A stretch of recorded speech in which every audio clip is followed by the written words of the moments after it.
dakwah. Tadi kita setelah bincang-bincang dengan Khairun Syuaib, kali ini tidak kalah menariknya kita kedatangan Kiai Haji Dr. Sunarto. Beliau juga sama pelaku dakwah di area lokalisasi yang alhamdulillah saat ini karena istiqomahannya para beliau-beliau itu, lokalisasi yang dulu sangat terkenal di Surabaya sudah ditutup secara resmi. Assalamualaikum warahmatullahi wabarakatuh. Waalaikumsalam warahmatullahi wabarakatuh. Cak Rafiq. Nyeluk Gus Rafiq, Cak Rafiq. Sembarang nggih, manturun nggih. Pripun kabaripun saya nggih? Alhamdulillah. Yai, dengar-dengar disertasi jenengan itu tentang dakwah di lokalisasi. Nggih. Nah, itu ceritanya gimana ya? Itu maksudnya ceritanya, terus intinya dari disertasi itu, monggo ya. Matur nuwun. Jadi ini ya, saya ini kan juga pelaku dakwah di tengah-tengah lokalisasi ya. Karena memang saya dengan Yakin itu sejak kecil sudah tinggal di lokalisasi. Artinya apa? Rumah Yakin itu memang di tengah-tengah lokalisasi itu. Sehingga saya sebagai seorang santri, ya saya kan alumni Tubireng. MI saya kan Sidogiri Pasuruan, Sanawiyah Aliyah saya di Tubireng. Melihat lingkungan saya seperti itu, saya tergugah. Saya harus bisa, istilahnya saya punya mimpi lah ya. Saya harus bisa merubah daerah saya ini menjadi daerah yang baik. Oleh karena itu kemudian saya berjuang lewat dakwah, dakwah bilisan dan dakwah bilhal ya. Kemudian juga dakwah dengan cara bilkolam juga, karena ada beberapa tulisan yang saya lahirkan, termasuk juga disertasi saya. Untuk dakwah bilisan ya sama dengan Yakhiron. Jadi saya atau kami ya itu melakukan dakwah dengan cara mengumpulkan mereka, germo, mucikari, dan orang-orang yang terlibat dengan kegiatan prostitusi. Itu di Balai RW, di Gedung Biskup sampai dengan Yakhiron tadi itu kita berikan sentuhan-sentuhan rohani supaya mindsetnya berubah. Karena merubah orang itu harus diawali dari perubahan mindset. Kalau mindsetnya tidak dirubah tidak bisa. Lah apa mindset mereka? Mindsetnya gremo, mindsetnya mucikari itu lek gak balon, gak oleh duit kan begitu. Jadi kerjaan yang paling gampang tapi mendapatkan duit banyak. Oleh karena itu melacur ya. Ini yang kita rubah. Artinya apa? Ada jalan mencari rezeki tapi tidak dengan melacur, dan itu halal. Dan kita pasti bisa. Ini yang kita rubah dengan sentuhan-sentuhan mental lewat pendekatan keagamaan. Itu mindset yang kita rubah gitu. Oleh karena itu kemudian saya tidak hanya melakukan cara praktisi dakwah, tetapi karena saya juga sebagai akademisi, sebagai seorang dosen, saya jadikan penelitian. Kan tidak mungkin kalau saya meneliti diri saya sendiri sebagai pelaku. Oleh karena itu saya meneliti partner saya. Yakhwan ini partner berjuang. Oleh karena itu saya foto, artinya apa?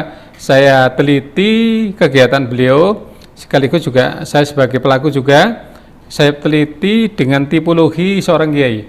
Oleh karena itu disertasi saya, judulnya saya pilih agak kontroversi. Waktu itu agak ditentang oleh beberapa profesor. Karena apa judulnya? Kiai prostitusi.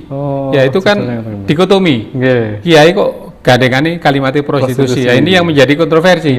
Tapi saya juga bisa memberikan argumen bahwa maksudnya kiai prostitusi itu adalah kiai yang memang berjuang di tengah-tengah lokalisasi prostitusi. Dan tidak semua kiai berani. Tidak semuanya kiai bisa, tidak semuanya ustadz bisa.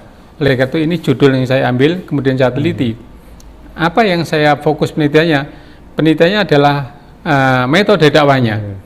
Jadi bagaimana dakwah di tengah-tengah lokalisasi prostitusi sehingga tidak hanya didengar, tetapi juga dipahami dan bisa merubah sikap. Artinya apa? Mereka berhenti. Bahkan tutup lokalisasi itu, jumlahnya kalau di Surabaya 6 lokalisasi, kalau di Jawa Timur ada 47 lokalisasi.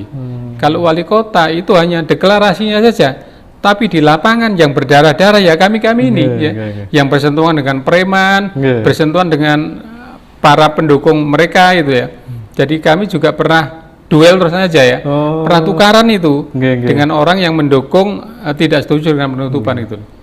Ibarat itu, sebuah sistem itu kan sudah lama, itu pasti dalam berdakwah itu kan jenengan sama teman-teman itu menghadapi tantangan-tantangan yang berat itu ya. Betul ya.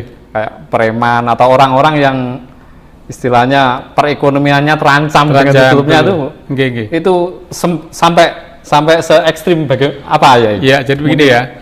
Karena memang penutupan ini kan ada pro kontra ya. Jadi mereka yang kontra itu tentunya mereka dari para preman, mereka-mereka yang hidupnya bergantung dengan prostitusi ya. Dan itu berat sekali tantangannya ya. Saya heran, saya itu berkali-kali didatangi preman, bahkan saya pernah bertengkar dengan preman ya. Jadi tarung itu, piding-pidingan itu dengan preman. Iya, sampai begitu.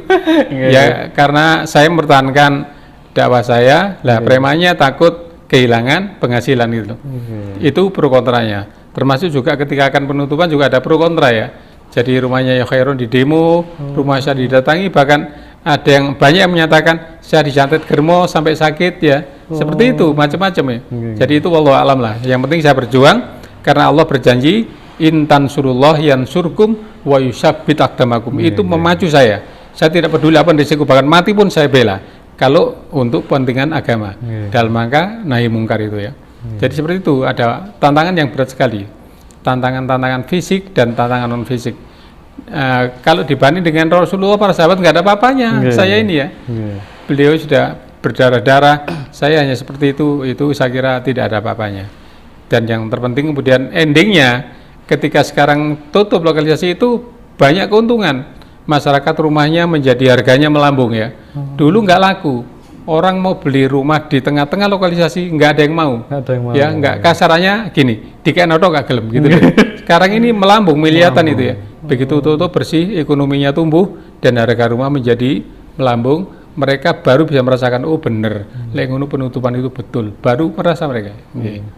Berarti kekhawatiran mereka yang selama ini perekonomiannya tergantung pada praktek-praktek seperti itu tidak jadi kenyataan ya. Buktinya betul. Lokalisasi ditutup ya perekonomian malah tumbuh berkembang. Jadi begitu, mereka kan tadi saya katakan mereka yang kontra itu kan ketakutan kehilangan penghasilan begitu. Ya ternyata kan begitu tutup malah mereka meningkatkan penghasilannya. Karena perekonomian rame, rumahnya yang dulu dihargainya katakanlah hanya sekitar 400 300 sekarang sudah di atas 1 miliar. Itu saya kira itu. Selama sampai sekarang itu jenengan tasih menjadi dosen ya? Ya, jadi begini. Kalau saya memang istilahnya ma'isyah saya ya, sebagai pengabdian saya itu sebagai dosen ya. Jadi saya pensiun insya Allah kurang sekitar 4 tahun lah ya. 3 tahun setengah lagi. Di Uinsa. Saya ngajar di S1 sama di Pasca. Kalau di Pasca saya di jurusan KPI. KPI Penyiaran Islam. Kalau di S1-nya di Fakultas Dakwah. Tapi memang keahlian saya memang dalam konteks ini dakwah di tengah-tengah lokalisasi. Sehingga disertasi saya itu tadi judulnya Kiai Prostitusi. Ya, yang mengangkat Kipuluhi ya Khairon itu ya. Itu menjadi buku sekarang. Sudah saya terbitkan ya. Sudah berkali-kali terbit bukunya. Judulnya bukunya Kiai Prostitusi. Pendekatan dakwah ya Khairon Soeb di tengah-tengah lokalisasi kota Surabaya. Itu judul disertasi saya. Para pemirsa jangan lupa dibeli bukunya Pak Dr. Sunarto tuh. Berarti ini bukan hanya sekedar wacana, berarti beliau itu menulis dan pelaku. Nah, itu tentu beda. Orang yang menulis hanya sekedar wacana dengan strateginya gini. Dengan yang menulis dan pelaku sejarah itu jelas beda. Jadi Anda akan mendapatkan referensi yang luar biasa dalam hal berdakwah, menyampaikan amar ma'ruf nahi mungkar, pesan dan kesan atau anjuran-anjuran untuk kami yang muda-muda atau para pelaku dakwah itu monggo ya. Jadi begini ya, kita itu kan punya prinsip yang itu paradigmanya dalam hadis Nabi kan, khairun nas anfa'uhum linas, gitu kan. Hendaklah kita di mana saja memberikan manfaat pada orang lain, pada lingkungan. Kalau tidak bisa memberikan manfaat, jangan memberikan madharat begitu. Itu kuncinya ya. Jadi kita harus selalu memberikan hal-hal yang positif pada orang lain. Karena apa? Kita hidup ini kan ada tahapan ya. Pasti kita akan sampai pada ujung kita yaitu kematian. Lah sanguni opo? Ya itu tadi pengabdian tadi itu ya. Pengabdian. Semakin banyak tantangan pengabdian itu, ganjarannya semakin gede kan begitu ya. Jadi kalau dakwah di masjid ya ganjarannya cilik, artinya nggak begitu besar lah. Nggih, Tapi tantangannya ketika di kecil, nggih. tengah-tengah londe, mohon maaf ya, Nggih. di tengah-tengah mucikari, germo, wah kan berat tantangannya. Saya kira ya itu ganjarannya lebih besar itu loh. Jadi Ya, asal ala qadir ta'ab niku ya. Betul. Nggih. Nah, tantangan lebih besar maka ganjarannya semakin besar. Gitu, nggih. Saya kira itu jadi himbauan saya kepada generasi muda, kepada ustadz, kepada para kiai, hendaklah prinsip nyapu itu di tempat yang kotor kan begitu, tidak di tempat yang bersih. Kalau bersih ya sudah. Jadi saya ini dengan Yakhirin itu nyapu di tempat kotor kan begitu. Nggih. Jadi nyapu ini barang kotor supaya bersih. Nggih. Kalau menerangi, terangilah tempat yang gelap. Nah mereka kan hatinya gelap kan, itu yang kita terangi. Lah kalau orang di masjid ya perlu juga sudah terang tapi dipadangi lagi. Tapi lebih prioritas mereka yang hatinya gelap kita terangi, yang tempat kotor kita sapu. Itulah prinsip dakwah. Nggih. Oh berarti harus pakai prinsip tukang sapu ya. Betul betul nggih. Jadi meskipun habis disapu itu besoknya ya kotor lagi ya. Ya, Tapi sapu ya lagi. disapu lagi. Itu nggih. Itu namanya istiqomah dan konsisten. gitu. Betul nggih. Nggih. Nggih. Dakwah networking juga penting ya. Oh, nggih. Artinya begini, Nggih. kita tidak kerja sendiri. Jadi apa? Keberhasilan dakwah, keberhasilan apapun harus ada kerjasama. Kerjasama, Itu kalau nggih. istilah saya dakwah networking. Networking. Dan saya sudah menerbitkan buku juga dakwah networking. Bagaimana metode dakwah yang berhasil itu harus membangun jejaring. Jadi kayak kami ini dengan Yakhiron dalam makan nutup itu kalau kami sendiri nggak bisa. Oleh karena itu kami ngerangkul Pemprov, kami merangkul Pemkot, kami merangkul Dinas Sosial, Kementerian Sosial. Karena apa? Kalau saya Yakhiron bisa memberikan wawasan pencerahan ya, tapi dalam konteks pendanaan kita kan nggak mampu. Oleh karena itu harus merangkul pihak lain, itulah namanya dakwah networking, berjejaring gitu. Rasulullah saja kan begitu. Rasulullah nggak sendiri, Rasulullah ada Umar, ada sahabat Abu Bakar, ada Utsman, ada Ali. Alinya ilmuwan intelektual, Utsmannya orang konglomerat kan begitu.